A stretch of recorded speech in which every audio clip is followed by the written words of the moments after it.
Medali teisele küljele piilub ning sekundid, minutid ja meetrid kontrollib üle Delfi spordi podcast. Mis tunne on? Tere, kallid Delfi kuulajad, kuulad Delfi podcasti Mis tunne on? Mina saatejuht Kendor Abrams ja minu ees istub siin Eesti discgolfi mängija Keiti Tätte. Kõigepealt tänan tulemast ja tervist! Aitäh kutsumast!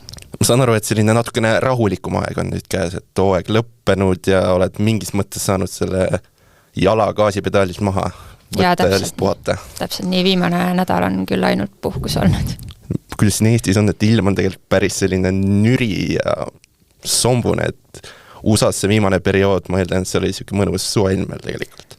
Jaa, kuigi tegelikult viimane nädal oli juba seal ka jahedam, et võib-olla valmistuski natukene ette rohkem siia Eestisse jõudmist, aga Eesti ikkagi üllatas, et nii sombune on ja nüüd pärast seda kella keeramist on nii kiiresti pime ka, et natuke nukker on väljas. Tänav on hooaeg selline, et ma ütleks, et üks karjääri ilusamaid, kuigi mingil määral kõikumisi oli, et mis see sinu enda hinnang on nüüd, kui see vahetult lõppenud on, et hinges on pigem rahulolu või on midagi, mis kripeldab ka niimoodi? Ja kindlasti olen möödunud hooajaga rahul. Väga hea meel on, et sai väga tugevalt alustatud kohe võitudega siin Eesti Discgolfi Liidu karikasarjas ja hooaja keskel Eesti meistrivõistluste võit, mis oli minu jaoks kindlasti üks väga tähtis asi, et see uuesti ära tuli, korrata seda siis. Hooaja lõpp jääb natuke kripeldama, sest et see viimane kuu USAs, mida ma tegelikult väga-väga ootasin ja need olid ju aasta ühed samamoodi suursündmused, et kõige suurema konkurentsiga võistlused, need play-off eventid seal siis Green Mountain Championship ja MVP Open, kui ma tõesti nii väga ootasin minemist, aga kahjuks elul olid teised plaanid, et mul tekkisid seal väiksed terviseprobleemid, võib nii öelda, tänu millele need mõlemad võistlused ebaõnnestusid täielikult. Samas enne Throwpinki oli Eidaieri võistlus seal päris hästi juba, Throwpink ka tegelikult ju täitsa tipp-top, et Jaa, nende kahe viimasega võib rahule jääda, aga kahjuks need olid lihtsalt sellised A-tiir kategooria võistlused, siis kahe eelnevaga võrreldes, et muidugi ma olen Carolina Classi teise koha üle väga õnnelik, muidugi oleks soovinud ju jällegi võita ja tiitlit kaitsta, aga teine koht maailmameister õuni järel, sellega jäin kindlasti väga rahule. Kokkuvõttes kahetsust ei ole hinges, et pikendasid seda nii-öelda USA-reis, et alguses oligi need 2 võistlust, ma saan aru ju plaanis. Et ja ei, kindlasti mitte, et mul on väga hea meel, et tekkis võimalus ka nendel 2 suuremal võistlusel esialgu siis osaleda ja kindlasti väga rahul otsusega. Throwpinkile Anneli üllatas väga-väga positiivselt teine koht siis, et millised muljed seal koha peal teil eestlaste seas olid, et olite ka ise üllatunud, et no, nii teravas konkurentsis ühtäkki. Jaa, me kindlasti olime üllatunud, sellepärast, et me ju kõik teame, et meil kõigil Eesti naistel on oskused, et hästi mängida, aga just see, et nii tugevalt 3 ringi järjest kokku panna kindlasti positiivselt üllatas. Ja me Kaidiga siis olime majutuses koos omavahel ka rääkisime, et nagu ikka väga elame Annelile kaasa ja väga-väga lootsime, et see võit tuleb, aga kindlasti oli ta teise kohaga ka väga rahul. Oli selle teise koha puhul ka mingi väikest viisi tähistamine hiljem? Annelil kindlasti oli, aga kahjuks me seekord ei olnud ühes majutuses koos, et see Throwpinki uuesti, et see on tegelikult alati olnud selline võistlus, kus siis eestlased, kõik, kes võistlema tulevad, hooaja lõpus kogunevad sinna USA-sse kokku ja me tavaliselt olemegi hästi suure pundiga koos majutanud. Aga see aasta oli natuke teistmoodi, et vähem eestlaseid oli, et ei olnud sellist suurt kampa, nagu meil tavaliselt on ja Anneli oli meist seekord ka eraldi. Et olimegi mina, Kaidi ja Mauri koos.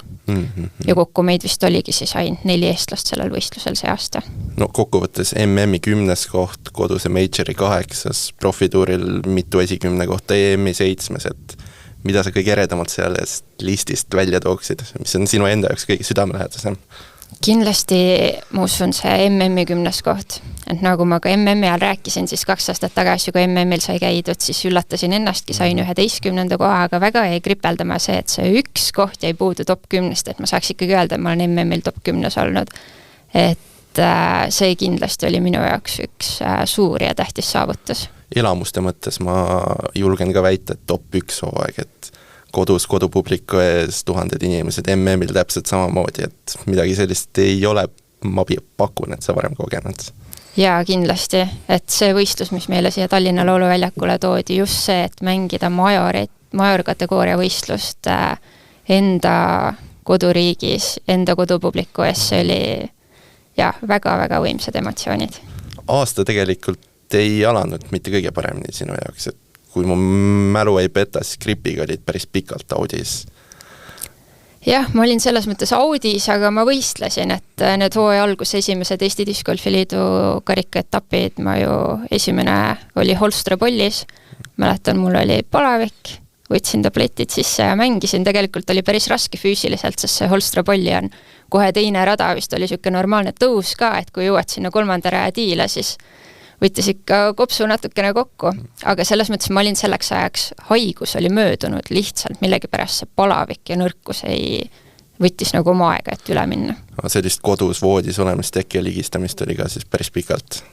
Jah, aga see oligi, et kui teadsid, et võistlus on tulemas, tahtsid võistelda, tolleks ajaks mul palavik ikkagi nii kõrge polnud ja kui tahe on suur, siis keha võtab ennast kokku ja teeb seda, mis vaja. Tagantjärele analüüsides, äkki see oli millekski hea, et niisugune väike tagasilik oli, saidki lihtsalt ise endale äkki keskenduda, olla kodus oma mõtetega, natuke aega sellest discgolfist ja spordist eemal. Jaa, kindlasti, aga see oligi see täiesti hooaja algus, et selleks ajaks ei olnudki ühtegi võistlust veel tegelikult toimunud ja ma nii väga ootasin, et tulevad need esimesed võistlused ja ma arvan just sellepärast ma läksingi natukene siis haiglas olekuga mängima ka, pluss lisaks oli meil vaja teenida ju koondise punkte, et saada Euroopa meistrivõistlustel osalema, kuna see aasta meil koondis kinnitati päris hilja, et oli väga tähtis need esimesed liidu karikaetapid kaasa teha ja võita. Et seal nime põhjal ei panna, et kui vaadatakse Keiti Tätte on teinud päris palju discgolfis, et ikka peab ennast tõestama. Ei, sellepärast, et iga hooaeg ilmselt eeldatakse, et inimesel on erinev tase ja vaadatakse täpselt seda viimast taset ja selle järgi siis otsustatakse. No, mulle on kokkuvõttes vähemalt jäänud selline trend silma, et eurooplased mängivad Euroopas väga hästi, ameeriklased mängivad USAs hästi, et miks see sinu arvates nii on, et kui meie eestlased läheme sinna ookeani taha USAsse, siis on raske tegelikult, eriti alguses. No kellest me siin täpsemalt räägime, et Kristin võidab neid võistluseid nii Euroopas kui USAs ja kindlasti mul tunne, et Pro Touri etappe ta ongi rohkem USAs kaasa teinud ja rohkem neid seal võitnud, eks ole.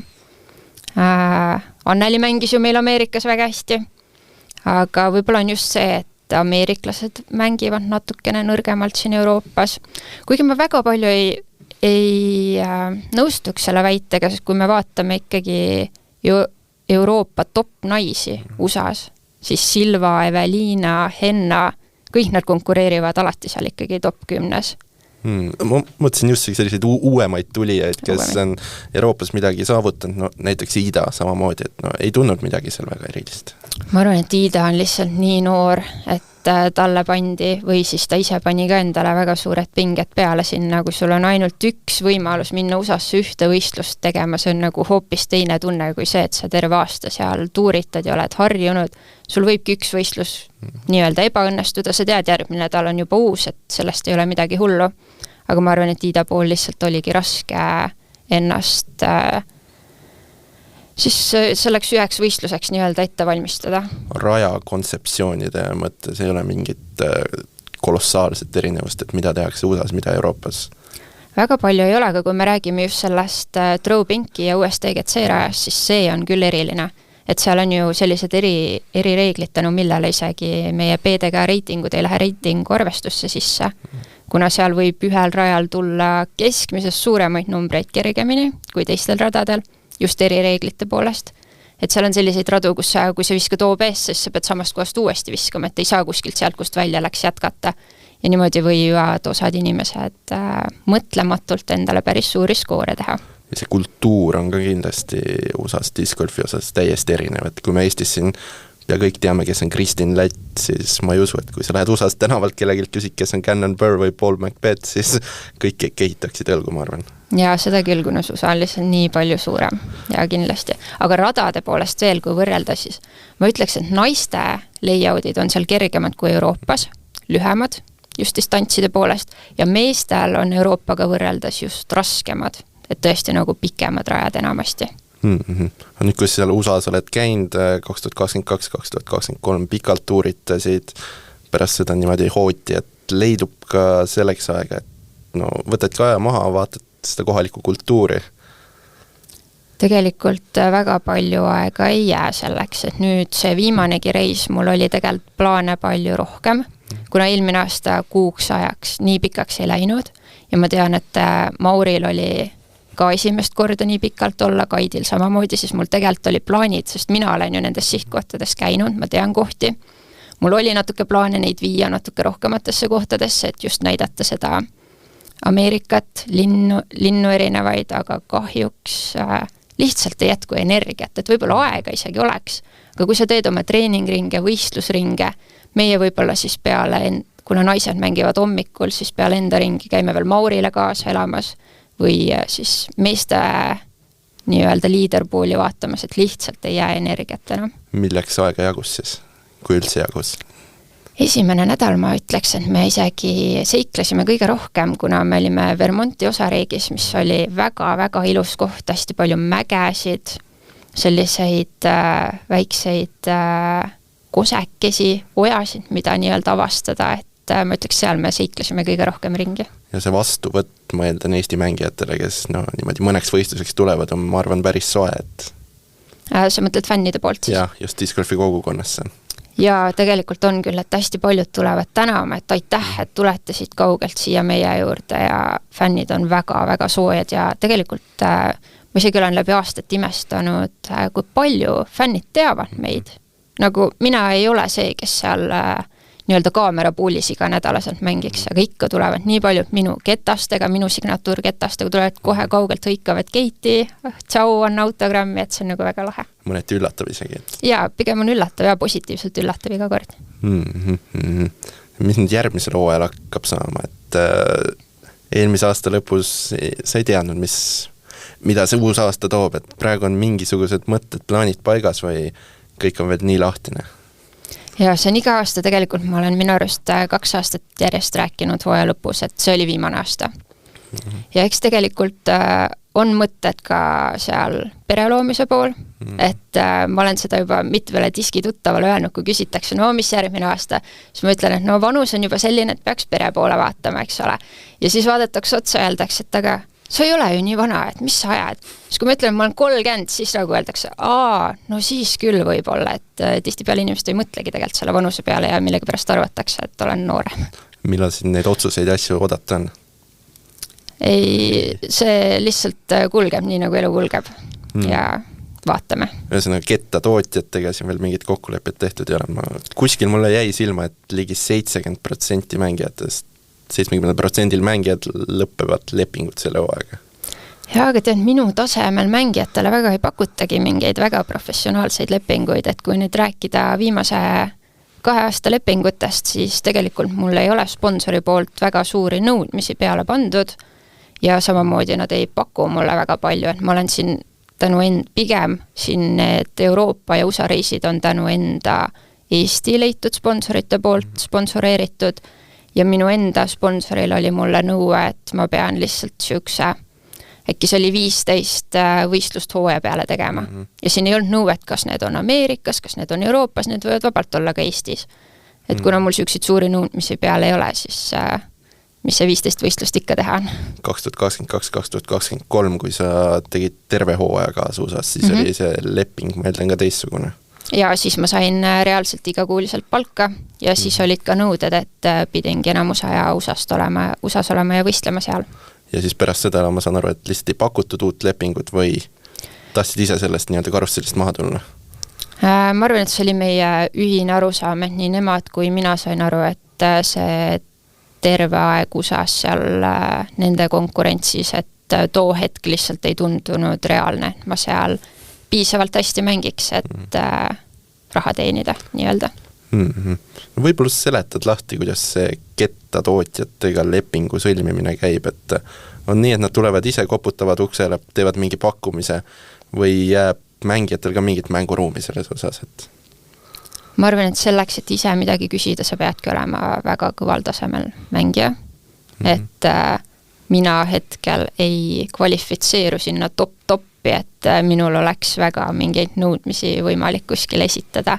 Et kuidas ma selle esimese lepingu sain, see oli suuresti tänu Silver Leetmaale, kelle Baltiku tiimis ma siis eelnevalt olin juba, ehk siis ma olin natukene selle Latitude 64-ga ikkagi seotud ja ma tean, et ka Kristin Lätt siis ütles minu kohta ka paar head sõna enda nagu sinna samale sponsorile, et kõik see tuli ikkagi läbi tutvuste. Sest et ma ei olnud selleks hetkeks ju kuskil suures pildis Euroopa ega USA tasemel, ma ei olnud USAs kordagi käinudki, et ma ütleks, et see oli pigem siuke väike ime, et ma selle lepingu tol hetkel sain. Et see oli nagu siuke tore. Tagantjärele ma olen üsna kindel, et sa ei kahetse seda, et see 2 aastat sai seal tehtud, et... Kindlasti mitte, et see 2 aastat oli tegelikult väga tore, väga õpetlik. Lihtsalt ma arvangi, et raske on niimoodi siis sellise väikse tulijana kohe sinna sisse hüpata ja kohe head tulemust tegema hakata. Et Kristin sai sellega hakkama, aga igal ühel see kindlasti nii kergelt ei lähe. Et ma usun, et kui ma oleks selle aasta rohkem olnud võimalusi Ameerikas mängida, ma oleks kindlasti olnud palju kogenum, palju julgem, palju enesekindlam, aga kõik need asjad vajavadki aega, et raske on kohe esimesel aastal minna ja tegema hakata. No tulleski selle võrdluse juurde võib-olla, et kui sa võrdled 2022 ja 3. aastat praegusega, siis kuivõrd erinev inimene, profisportlane sa praegusel hetkel oled, et mis need põhilised faktorid on, mis on selle vahepeal 100 jooksul muutunud? Ja ma tunnen, et see aasta oli juba väga palju kergem, et need esimesed aastad, eriti kui ma olin palgaline mängija, olid nii palju suuremad pinged, ma teadsin, et mu sponsor on võtnud nii-öelda minu puhul riski, annab mulle võimaluse, nüüd ma pean seal Ameerikas olema, hästi mängima, need pinged olid juba nii suured enda poolt pantud ja samamoodi ma ju mõtlesin, ma pean raha teenima, ma pean igal võistlusel auhinnalisele kohale saama, et selleks ma ju siin olen, et raha teenida, et see on mu töö. Aga nüüd viimased 2 aastat olen ma kuidagi oma suhtumist väga palju muutnud. Ma tunnen, et mul ei ole isegi selliseid pingeid, ma vahest olen mõelnud, et tegelikult on, et see on mingis mõttes vale, et ma olen majoril esimesel tiialal ja mul ei ole seda hullu pinget, mis tavaliselt on, et tegelikult see pinge on olemas, sellepärast ma hakkasin praegu ütlema, et käed ei värise, aga mäletan, et mul ikkagi jalg tudises küll. Aga see on siuke teistmoodi, see on siuke ootusärevuse pinge, mitte see ei ole selline pinge, et ma nüüd pean minema ja hea koha saama.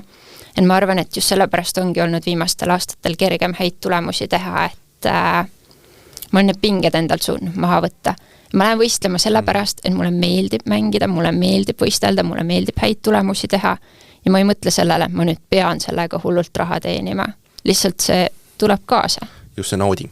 Jaa, täpselt. See, et sa lähed ja teed ja naudid seda, mida sa teed, mitte et sa ei tee seda sellepärast, et kellegile midagi tõestada või näidata. No see on üks asi, mis mul on endale silma hakanud võrreldes võib-olla paljude teiste mängijatega, et rajal kogu aeg suu naerul lehvitad publikule ja nii edasi. Ja see tuleb nagu automaatselt ka, et vahest ma olen ise ka tähele pannud, et see vist lapsest saati, et naerata kaamerale, et vahest kui tulevadki need kaamerad ka, siis ma ikka iga kord, kui ma näen kaamera mu peale, ma ikka naeratan ja see tuleb automaatselt ja see tuleb südamest, see ei ole nagu midagi sellist, mis oleks pingutatud või välja mõeldud, et see lihtsalt on see emotsioon, mida ma see hetk tunnen. No see kunagine USA periood, mis nagu ütlesid, et pingetest oli mingis mõttes tulvil, et läbi põlemist sel hetkel ei tulnud. See oli väga raske ja see oli tegelikult vaimselt just sellepärast raske, et mul olid need puttimise probleemid lähedalt ja tegelikult see oli nagu, ma ütleks otseselt, et läbi põlemist oli, vaid lihtsalt mul oli vaimselt raske, kui ma kogu aeg näen, et ma drive'in väga hästi, mul on võimalusi, et tõesti seal top 10 kohtadel kogu aeg mängida, aga lihtsalt midagi ära ei puti. Aga ma arvan, et tol hetkel oligi mul väga vaja 2023 aasta lõpus siis seda, et see hooaeg ära lõppeks. Ma korraks mõtlesin, et ma ei tahagi discgolfi enam mängida. Aga siis tulid mul need leedimängud, mida ma ise korraldan iga nädalaselt terve talv läbi õhtuti, mida ma ise kaasa tegin ja seal ma hakkasin hästi palju keskenduma oma putile ja mõtlema, mida muuta või millele ma pean mõtlema või kuidas sellest üle saada. Siis ma tahaks öelda, et see talv ja see enda leedimängude kaasa tegemine oligi see, kus ma sain enesekindluse ja tahte jälle tagasi, kui ma nägin, et need putid jälle hakkavad sisse minema, siis tuli jälle kõik see positiivne energia nii-öelda tagasi. No järgmisel aastal on Euroopa pinnal 4 võistlust, sealhulgas siis kodune major, et saad kinnitada, et neil võistlustel vähemalt siin näeb? Kodune major, see on nagu väga positiivne asi, et see meil endiselt on järgmine aasta, aga tegelikult on päris kurb, et ainult 4 võistlust, sest et mina oma nii-öelda rahaliste vahenditega see praegune hooaeg siis sain väga hästi kokku panna endale nii-öelda võistluskalendri ja väga palju Euroopas võistelda. Ja tõesti tuli võistluseid palju ja kogu aeg oli, et ei olnud suuri pause sees, et see on päris kurb nagu Euroopa mängijate vaatepunktist, mis siin järgmine aasta siis toimuma hakkab, et eks siis mängijad üritavad ilmselt rohkem vahendeid leida, et tõesti sinna USA poole rohkem vaadata. Ja kindlasti tahaksin ma Euroopa majoril kaasa teha meie Eestis, aga ega ma praegu veel ei tea, millised need üldse kriteeriumid on, et sinna peale saada. Võib-olla seletad lahti, mida finantsiliselt sinu jaoks tähendab üks hooaeg, et no selle hooaja kontekstis, et mis see hooaja eelarve on suurusjärgus ja mis need peamised kulutused on? Ma ei ole numbreid kokku lugenud tegelikult. Ma viimati üritasin panna oma Ameerika selle kuuaja nagu tagantjärgi kulutusi kokku, aga ma ei ole sellega veel lõpetanud tegelikult kahjuks. Et mul ei ole mingi probleem rahadest rääkida, aga ma lihtsalt nii täpselt ei oska seda kahjuks praegu öelda. Suurusjärku isegi mitte? Jaa, aga ma ei tea, seda on nagu, see hooaeg on nii pikk, et ma ei kujuta ette, mis summad sinna tegelikult alla on läinud. Et tõesti ei kujuta ette. No, mõned tegelikult discgolfi mängijate puhul, ma arvan, sellega annab kokku hoida, et ööbitaksegi väga suurtes puntides mingisugustes, renditakse mingi maja ja nii edasi. Ja eks me üritame alati võimalikult odavalt saada, et kas või, et ütleme ausalt päris tihti, või mitte päris tihti, vaid päris mitmeid kordi olengi Kaidiga voodit jaganud, suurt voodit, sest et nii on lihtsalt odavam. Versus see, et me võtame mingi ühe magamistoaga korteri, kus on rohkem nagu magamistube. Et alati üritame need kulud võimalikult väiksed hoida. Ja viimased 2 hooaega, nagu sa ütlesid, et puhtalt erasponsorite toetuse läbi või oled ise ka pidanud kuskilt siit-sealt juurde teenima? Eks ikka ise ka on midagi panustatud. Ma tahaks öelda, et need Euroopa reisid olen ma saanud sponsorite toel kõik terve Euroopa hooaja ära teha. Et see on nagu hästi hea, kui sa suudadki endale sponsorid leida, et sul oleks need reisikulud vähemalt kaetud, siis kui sa teenidki raha, siis sa nagu teenid päriselt raha, mitte ei ole see, et ma selle rahaga nüüd kompenseerin kõiki neid kulutusi, mis ma eelnevalt olen selle reisi jaoks teinud. Ja lisaks on tegelikult enda Latitud 64 poolt, siis on nii-öelda boonused, kui hästi mängid. Et see on nagu siuke väike lisaboonus. Et räägitakse küll, et discgolf on odav lõbu, et osta ketas, mine loobi seda metsas ongi kõik, et aga tegelikult, kui sa seal profi tasemel tahad midagi ära teha, eriti kui sa veel seal teravas tipus ei ole, siis neid kulutusi on oma jagu. Või reisimine pole üldse odav ja just Ameerikasse reisimisega on alati see, et esiteks kuskilt 1000 ringis on lennupiletid, eks ole, siis nädala majutus jääb sinna 350-400 dollari kanti, autot tuleb rentida. Autorendid on ka Ameerikas kõvasti kallimad kui Euroopas, ma ütleks, et nädal kuskile sinna natukene alla 500 jääb. Naismängijate puhul on mingil määral raskem ka neid lepinguid ja asju saada, et seda on ju teada, et USA-s see meeste discgolf on see A ja O ju tegelikult. On küll ja nagu ma ütlen, et kui sa oled siuke väiksem tegija, siis eks ikkagi läheb nende poolt ka fookus nendele kõvematele mängijatele ikkagi. Ja palju seal USA-s olles, selle discgolfi sees olles 2023-2022, palju Eestist seal juttu tuli, et meil on Kristil Lätt, aga tegelikult sel hetkel veel kedagi teist nii-öelda suurt nime ei olnud ja palju meid on märgatud? Vot, see on hea küsimus, et ega ma tegelikult need 2 aastat, kui ma seal olin, ma väga palju ei suhelnud selliste inimestega, kellega sellisel teemal rääkida, et me olime ikkagi oma pundiga alati, eestlased väikeste puntidega, fännidega nii palju sellest võib-olla juttu ei tulnud, kuigi alati küsiti, kust pärit oled ja kui ütlesid Eesti, siis nad ikkagi teadsid. et ei ole mingi tundmatuma, et on ainult Euroopa. Ja ikka teatakse ja nüüd kindlasti peale neid majoreid, mis me siin see aasta korraldasime ja korraldama hakkame, et kindlasti varsti teab igaüks discgolfis, mis on Eesti. Et selle koduse suurturniiri osas on ka pigem ookili tagant tagasiside see, et mis hulluminne asi on, mis te siin korraldate? Ja, et mängijatelt on küll ainult positiivne tagasiside olnud, et kõigil oli pigem ikka suu lahti ja kui võimsalt siin tehti neid asju. Väike nali ka võib-olla vahel, et Kristin Tatar, Keiti Tätte, Kaire Tekku, et KT-d igal pool, et palju sellest juttu tuleb, kas on see päritud ka, et mis toimub, et ja see on, minu arust esimesena hakkas seda nalja tegema Jako Känd meil Discgolfi liidust siis ja üks peamisi karikasarja korraldajaid, et mina olin siis KT2 ja Kaire on KT3. Et niimoodi ta meid siis internetis kommentaarides tihti peale kutsub. Minu arust see on naljakas, on küll. No kui sa nüüd süvitsi analüüsid, siis mille tulemusena see Eesti discgolf on nii-öelda maailmas pildile tõusnud? On see lihtsalt see nii-öelda buum, mis tekkis või spordiala tasandil tehakse ka seda tööd igapäevaselt meeletult, et mingid nimed tuleksid ja tekiksid? Ja no kindlasti esiteks on need meie esisportlased. Kristin ja Silver olid ikkagi esimesed, kes Ameerikas käima hakkasid, kes seal tulemusi tegid, tänu kellele Eestit nii-öelda teada saadi. Ja muidugi kõik meie tulihingelised discgolfi fanatid ja kes meil neid võistlusi siin korraldavad, et kogu see majori korraldustiim, kindlasti nemad on väga palju vaeva näinud ja nende see töö on ka mujale maailmale nähtav.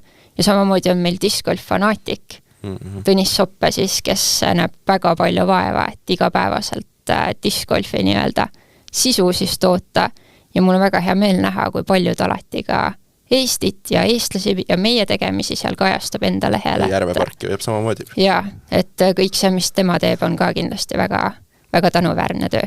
Ja kuidas see juhtus kunagi ammu, et sina selle spordiala juurde sattusid? Ma arvan, et täpselt nii nagu enamus, et sõbrad kutsusid ja millegi pärast jäi kohe väga külge ja väga kaasahaaravaks, sest alguses see ketas üldse ei lennanud. Ja siis tekkis juba see nagu natuke läksin närvi, et miks ta ei lenda ja siis järjest loopisid, et äkki ta ükskord hakkab korralikult lendama, et see hasarti tekitas ilmselt alguses just see, et ei saanud teda lendu. Et siis ei tekkinud nagu sellist allaandmise tunnet, vaid tekkis just see, et tahad rohkem proovida, et lõpuks tuleks välja. Ja mis hetkel see mõte tekkis, et okei, et prooviks äkki elukutselisena või lihtsalt samamoodi läbi juhuste lihtsalt kuidagi tuli kätte? Ja see tuli läbi juhuste, sellepärast, et kui ma oma esimestel Euroopa meistrivõistlustel mängisin 2021 aastal, siis see oli mul väike eesmärk olnud discgolfis. Ma olin alati discgolfi Eesti parimaid jälginud ja see tundus nii lahe, et saad koondisesse, et kõik koondis on ühtemoodi riietatud, kõik lähevad koos nii-öelda Euroopat esindama. Et see oli nagu siuke väike unistus ja kui ma lõpuks sinna sain, siis ma mängisin väga hästi. Mängisin seal viimased 2 päeva liiderpoolis koos Kristin ja Välina Hennaga, kes on Euroopa täielikud talendid. Mängisin kaamerat ees ja siis tundus see nagu esimest kord elus mõtlesin, vau, see on nagu ikka väga lahe. Et see oli siuke koht, kus ma sain nagu seda indu juurde, et veel paremini hästi mängida, pildis olla. Aga siis mul ikkagi ei olnud eesmärki. Mul ei olnud kunagi eesmärki saada elukutseliseks discgolferiks, sest sel hetkel see tundus ikkagi veel, kuigi Kristin oli seda saavutanud, tundus see ikkagi siuke nagu liiga kauge asi, mille poole püüelda. Kristin on rääkinud ise lugusid, et kuidas kõik pidasid teda hulluks, kui ta töölt ära tuli ja hakkas elukutseliseks mängijaks. Kuidas sinu tutvusringkonnas see inimeste reageerimine sellele oli, et selline otsus ja mis nüüd saab, et kas see on ikka õige? Ma arvan, et neil oli kergem reageerida, sest täpselt nagu me räägime, Kristin oli tee ikkagi ette rajanud ja minu pere, minu isa on väga suur spordifänn ja ma arvan, et tema jaoks oli see ainult nagu väga-väga positiivne uudis. Ja samamoodi oma elukaaslasega ma arutasin ja rääkisin kõik läbi ja kuna tema andis ka rohelise tule, siis tundus, et ei ole mingit põhjust mitte proovida. Aga kindlasti oli raske, et ma eeldan, et pikad kuud eemal kodust niimoodi. Ja, aga see on selline asi, millega ma lõpuks harjusin palju rohkem, et esimene reis oli kindlasti kõige raskem, teine reis oli raske, aga mida reis edasi, seda rohkem mul ei tekkinud väga palju koduigatsust, sellepärast, et iga kord, kui me rääkisime omavahel ka teiste Euroopa tüdrukutega, just Soome tüdrukud küsisid tihti, et Henna küsiski mu käest just viimati, et kui kaua sul läheb siia jõudmisest aega ennem, kui sul koduigatsus tekib. Aga ma ütlesin, et ma ei mõtle isegi sellele, sest ma tulen siia Ameerikasse siis just nagu kindla eesmärgiga, mul on eesmärk siin võistelda ja sellepärast ma siia tulen ja ma isegi ei mõtle, et ma vist selleks ajaks nagu lükkan need koduigatsuse mõtted kuskile kaugele peitu ja keskendun sellele, mille jaoks ma siin olen. Hirmutav, ma eeldan ikka oli natuke see otsus, et panna töö maha veterinaarina ja lihtsalt teha midagi täiesti uut, millest sul makstakse palka. Alguses kindlasti oli hirmutav, kindlasti need, et ma olin väga ärevuses ja süke, aga see oli nagu ma arvan, et elus tuleb uusi asju proovida ja vastu võtta ja isegi kui alguses tunduvad hirmutavad, siis tuleb ikkagi uusi asju proovida, kui antakse selline võimalus, sest et väga paljudele ei tule sellist võimalust.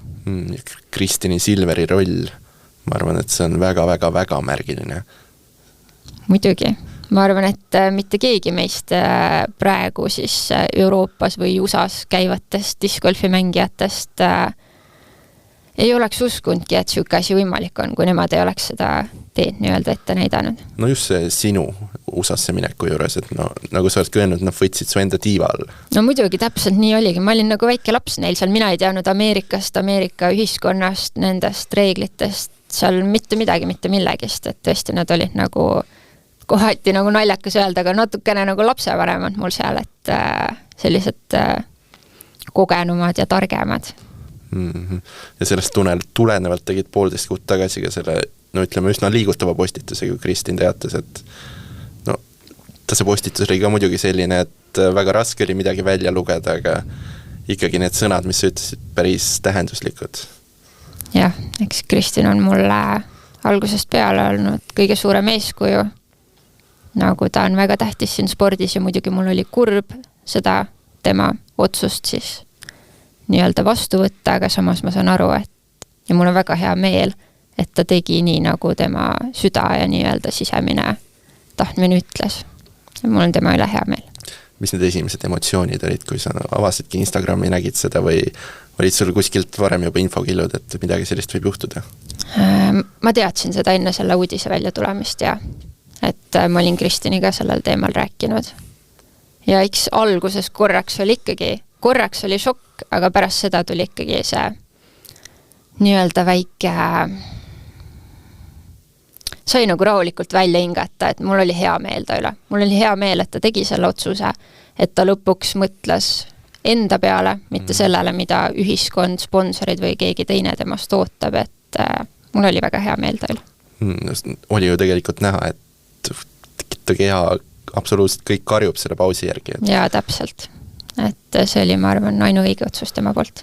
No me nägime kõik, milliste emotsioonide ja pingetega Kristin maadles, et on sul endal ka nende emotsioonide ja pingetega sellist võitlemist olnud karjääri jooksul? Ma ei oska täpselt öelda, mida tema täpselt sel hetkel tundis, aga ma tean, et minul kindlasti ei ole kunagi nii suuri pingeid peal olnud, sellepärast, et kui mina lähen võistlema, siis ei Eesti fännid ega ajakirjandus ega terve maailm ei oota, et mina iga võistluse võidan. Aga tema puhul oli asi teistmoodi, et ta ongi kõik meil ajaloo kõige tugevam discgolfi naismängija, kes meil olnud on. Ilmselgelt igale võistlusele, kuhu tema läks, siis kõik ootasid, et ta võidab. Ja kindlasti see on nagu hoopis teine pinge. Just see võitja pinge. Jaa, täpselt. Ja iga kord, kui tal natukene kuskil midagi halvasti läks, siis kõik kohe olid, et mis nüüd juhtus või mis tal nüüd viga oli, aga nagu see on normaalne, et spordis meil ei ole alati kõigil nagu ainult häid päevi. Kuidas siis sina ise isiklikult suhtud sellesse, et no, discgolfi mingis mõttes võetakse väga tõsiselt võetava spordina, aga samas neid kirujaid virisejaid, kes ütlevad, et see on lihtsalt mõttetu taldriku loopimine on päris palju, et Neid on päris palju, aga mina olen neid kuulnud, näinud ainult internetis. Et kuskil kunagi pole mulle tänava peal või pargis või ükskõik kus tulnud vastu inimene, kes ütleks, et see discgolf on nüüd nii mõttetu ala. Et ma ei tea, kes seda arvavad, tegelikult me näeme ju väga palju ka teiste alade sportlasi, kellele meeldib discgolfi nii-öelda harrastusspordina harrastada. et kui isegi sportlased seda aktsepteerivad, siis ma ei tea, ma tahaks näha, ma ei ole näinud ühtegi inimest, kes ütleb, et see mõtet ole on, ma tahaks näha, kes ütleb, et kui näost näkku keegi tuleks ütlema, siis ma võiks sellel teemal rääkida, aga kuskil internetis seda tugitoolis istudes kirjutada on nagu päris mõttetu. Aga selliseid olukordi pole sul ette tulnud, tänaval tullakse vastupidiselt, et oi, Keiti, et soovime sulle edu? Tead, tänava peal vist ei ole tuldud. Ameerikas on tuldud toidupoes, on ära tuntud tõesti, mis on nagu vau. Ilmselt oligi lihtsalt discgolfarid. Ma arvan, et eestlased on süüksed natukene tagasihoidlikum rahvas ka, et väga palju ei tulda niimoodi juurde. Aga diskirajal olen küll just pigem mingid süüksed nooremad alaealised poisikesed on ära tulnud, aga siis on ka näha, kui ma olen kuskil trenni teinud, et ega nad alguses nagu ei julge, nad koguvad julgust, vaatavad mu poole seal ja siis natuke aega hiljem tulevad oma ketastega ja tulevad autogrammi küsima, et selliseid olukordi on olnud küll. No suures plaanis, kas sa arvad, et Eesti discgolf kaotab sellest midagi, et praegu Kristin teadmata ajaks on sellelt areenilt kõrvale taandunud või see vundament on nende aastatega piisavalt tugev juba? See on hea küsimus, et me kindlasti nagu kaotame seda, et me järgmine aasta siis Disc Golf Networki laive vaadates ei näe teda seal leaderpoolis mängimas. Et ainult järgmine aasta? No hetkel on ju uudis järgmise aasta kohta, et võtab pausi. Ma ei tea nagu, mis edasi saab, eks ole, et liiga palju järeldusi ei tee. Hetkel oskan järgmise aasta kohta öelda, et seda me kaotame, et Eesti nii-öelda discgolfi rahval ei ole seda. Aga äkki on seal siis hoopis Anneli Tõuges-Männiste järgmine aasta meil seal neid liiderpoole esindamas Eesti poole pealt, et ei tea ju. Tead sa suurusjärgus palju neid Eestis on, kes seda Disc Golf Networki tellivad? Ei tea, kas sina tead? Ei tea. Aga see on ju alati niimoodi, et esimene ring on tasuta YouTube'is vaatamiseks. Aga ma usun, et päris suur osa discgolfi rahvast vaatab seda ikkagi ja elab kaasa. Et ühesõnaga nende jaoks võib see ka päris paras põnts olla, kui Kristinit seal ei ole, et siis ma arvan päris paljude jaoks, kes nii suured alajälgijad ei ole, äkki ei olegi mõtet tellida. Jah, aga no oleneb, discgolfi fänn oled, siis fännad ju kindlasti on meeste poolelt ka inimesi, keda jälgida. Et mina ise ka tegelikult isiklikult naiste ringi väga palju ei jälginud, kui Kristinit seal võistlustel ei olnud, aga meeste laivi vaatasin alati sellepärast, et meeste puhul see tase, millega meeste tipud mängivad, see on nii hea, et seda on lihtsalt väga hea vaadata kõiki neid pikki putte, mis nad ära panevad, mis drive nad teevad, et kui sa oled discgolfi fanat, siis on ikka väga lahe jälgida.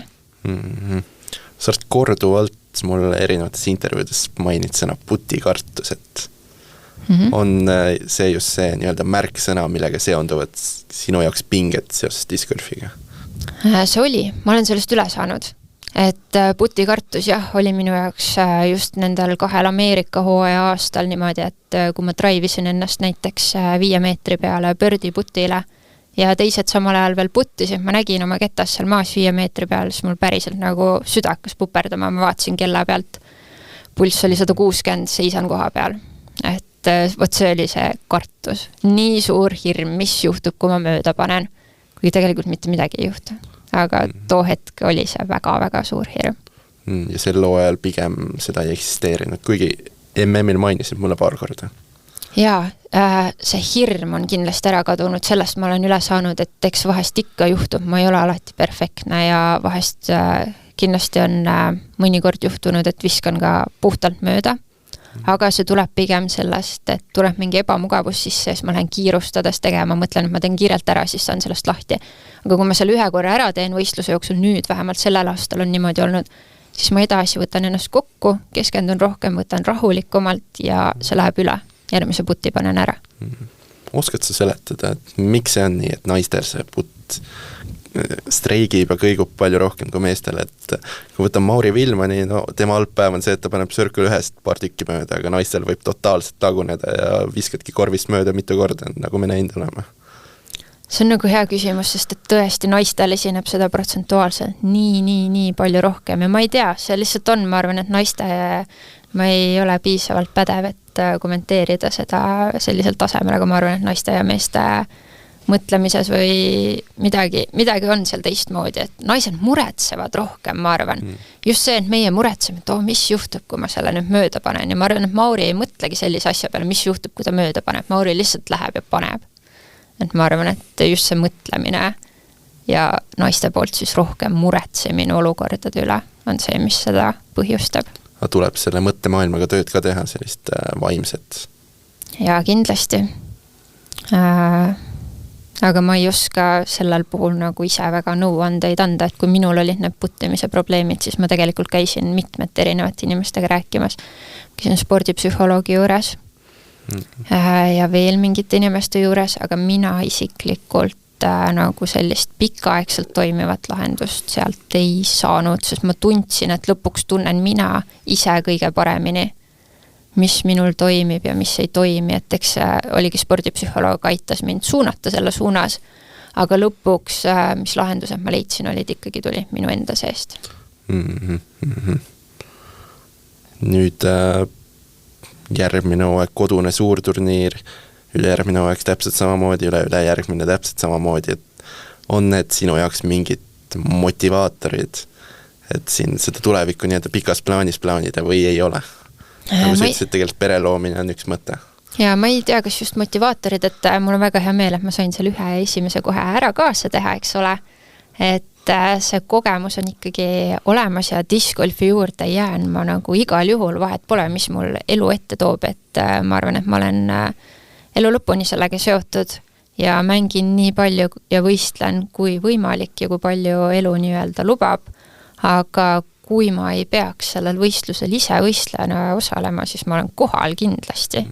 Et see ei ole variant, et ei tule kohale. Kui suur hoop see võib korraldajate jaoks olla praegu, et Kristjan nüüd ütles, et ta ei tule. Kas arvad, et Eesti discgolfi kogukond on piisavalt tugev, nad tulevad ikka isegi siis massides vaatama, kui teda ei ole? Võt ma ei olegi ise sellise asja peale veel mõelda jõudnud, aga tahaks uskuda, et tulevad. Ma tahaks uskuda, et nad näevad, et meil on veel häid mängijaid, meil on veel mängijaid, keda toetada ja kellele kaasa elada. Ja samamoodi tuleb ju terve maailma paremik kohale, et sul on võimalus näha oma silmaga koha pealt maailma tippe, keda sa muidu näed võib-olla kuskil pildi peal või telekas, et kindlasti tasub kohale tulla ja meil on üks parima korraldusega võistluseid, et ma ei näe mingit põhjust, miks peaks keegi selle pärast jätma kohale tulemata, et Kristjan Lätsis seekord ei võistle. Ma usun, et ta on koha peal ikka, tahaks uskuda. Ja just, et see Presidents Cup on ju tegelikult, kus ta on Euroopa et ta on olemas täpselt südamega kohal, et ma arvan, et see ei muuda midagi. Näed sa, et see on õige suund, kuidas 2025. aastal discgolfi võistlusi korraldada, et ei olegi kuskil metsas täiesti mõneti tundmatus kohas, vaid keset linna pannakse siuke show püsti, et võib see olla spordiala tulevik discgolfile? Ja, see on väga lahe, et tegelikult on ju kogu aeg räägitud, et discgolfi üritused on oluline, et meil oleks pealtvaatajaid ja pealtvaatajate hulk juba, kui palju sa saad pealtvaatajaid lasta rajale, olenebki sellest, milline rada on, sest et USAs on väga palju, olen käinud ise pealt vaatamas siis peale enda ringi võistlusi, mis toimuvad metsa vahel, metsaradadel ja sinna saabki metsavaheradadele, siis müüakse tavaliselt VIP-pileteid ja ainult teatud kogus. Ehk siis sa ei saagi sellist rahva hulka lasta sinna inimesi või nii-öelda oma lemmikmängijaid jälgima ja ma arvan, et see on väga oluline, et mida rohkem inimesi saaks siis vaadata võistluseid. Et tihti, kui on kahel rajal ka võistlused, siis jagatakse niimoodi, et need esimesed päevad on siis seal metsarajal ja et finaalpäeval saaks siis olla rohkem avatumal rajal võistlus, et finaali saaks tulla rohkem inimesi vaatama. Et just see rahva hulk ja see melu kaalub üle selle, kui rada on ka seetõttu natukene võib-olla selline mitte nii väljakutsuv, nagu siin Tallinnas tegelikult meeste jaoks on, et jah, ma ei oska meeste koha pealt seda kommenteerida, ilmselt ma tahaks öelda, et naiste layout oli küll väga väljakutsuv, et ja eriti kui me paneme siis Tallinna Lauluväljakul tavaliselt tuleva tuulefaktori ka juurde, et siis jah, meeste poolt ma kahjuks ei saa kommenteerida, aga naiste poolt mina ütleks, et oli küll väljakutsuv rada. Lõpetus küsiks sellise asja ka veel, et mis siis saab ühel päeval, kui Keiti Tätte lõpetab, et lähed edasi veterinaarina jääd discgolfiga mingil tasemel seotuks, miks mitte treeneriks, oled sa mõelnud üldse sellele? See on natuke raske küsimus, ma tegelikult olen terve elu elanud niimoodi, et ma väga palju ei mõtle ette. Ma lähen nii-öelda vooluga kaasa, vaatan, mis tuleb. Discgolfi treeneri koha pealt ma juba olen nii-öelda abitreener, et Eesti Discgolfi Liit on teinud siin kursuseid, mida ma olen läbinud. Mul on abitreeneri kvalifikatsioon olemas, EKR3 tase siis, mida ma olen ka väga innustatud edasi arendama. Et nii kui Discgolfi Liit teeb uusi kursusi, kindlasti osalen kaasa. Olen aasta läbi enamasti ise trenne andnud. Talvel on mul siis sisesaalis puttimise trennid, 2 gruppi on hetkel.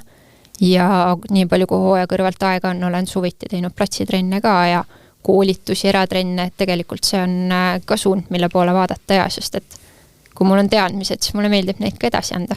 Veterinaariametit ei välista samuti, et oled öelnud, et loomadega tegelikult väga hingelähedane.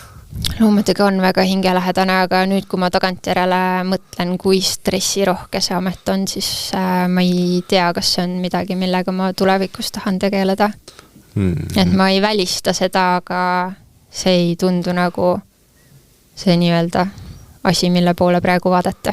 Ütlesid, et juba praegu teed noortega tööd, et milline see Eesti discgolfi järelkasv sinu nägemusel praegu on, et me kõik teame neid teismeas mängijaid, kes hakkavad tulema, Roland Kõur ja aga mis seal allpool toimub? Jah, Roland on ju juba meil täisealiseks saanud, et täitsa uskumatu, mäletan, kui ta oli alles süke väike poisike, aga rajal ikka on näha noori, väga tore on näha. Ma kahjuks ei ole viimastel aastatel tegelikult mul endal olnud väga palju aega, et siin Eestis discgolfi radadel aega veeta, kuna ma olen kogu aeg kuskil välismaal võistlustel või harjutan mingeid nii-öelda Eestis ka siis raskemaid radu, kus võib-olla ei kohta neid. Aga tahaks loota, et ikkagi tuleb ja just sellised Roland Kõuri, Björn Marrandi sugused noored nii-öelda discgolfarid on kindlasti eeskujuks nendele noortele poistele, sest neil on kergem nendega samastuda, et alustavad ka võib-olla siin 12-13 aastasena, siis näevad, kuhu on võimalik 18 aastasena jõuda, et täitsa nagu Eesti MPO taseme tippu nii-öelda. Et sa näed, et see discgolfi buum, kui nii öelda, pole kuhugi kadunud, et mu töökaaslane Eigo Kaljurand siin paar nädalat tagasi ütles, et nüüd on see padel just see, mida kõik tahavad mängida ja discgolf on mingil määral natuke jäänud tahaplaanile. Või sa ise spordiala sees olles ei saa seda kinnitada? Jaa, padel on tõesti tulnud, aga ma ei tea, talvel tõesti ma võib-olla helistaksin padelit, kui seal lumega diski mängida, aga kui tuleb suvi, kas sa tahad seal toas padeli väljakul olla, kui sul on võimalus minna, võtta kettad, tasuta minna rada mängima. Et esiteks on see rahaline pool, et discgolf harrastusspordina on ikkagi nii palju odavam, kui iga nädalaselt mitu korda seda padeli väljaku renti maksta. Ja et ma arvan, et just see on see kõige suurem pluss selle ala juures, et see on odav, sa ei pea väljaku renti maksma. Ja sa saad seda teha igal tasemel sõpradega koos. Padelisse sa lähed 4 ja te peate olema ühel tasemel. Sa ei saa minna algajatega. Aga discgolfi sa võid minna ükskõik millise kambaga koos. Kõik saavad sellest rõõmu tunda. Ma arvan, et see on nagu suur vahe. Ja ma saan aru, et padel on tegelikult sind ka haaranud. Ja mina olen ka mänginud, aga kuna padelis on väga suur, ma tunnen vigastust eriti kui sa oled selline võistlusimuline ja tahad igat palli päästa, siis terve discgolfi hooaeg ma ei ole ühtegi mängu teinud. Millal viimati mängisid? Kevad alguses. Okei. Kui sul endal midagi hingel ei ole, siis ma tänan, et tulid. Soovin kõike edu ja nägemist. Suur aitäh veel kord kutsumast ja aitäh kuulajatele. Aitäh. Delfi spordi podcast. Mis tunne on?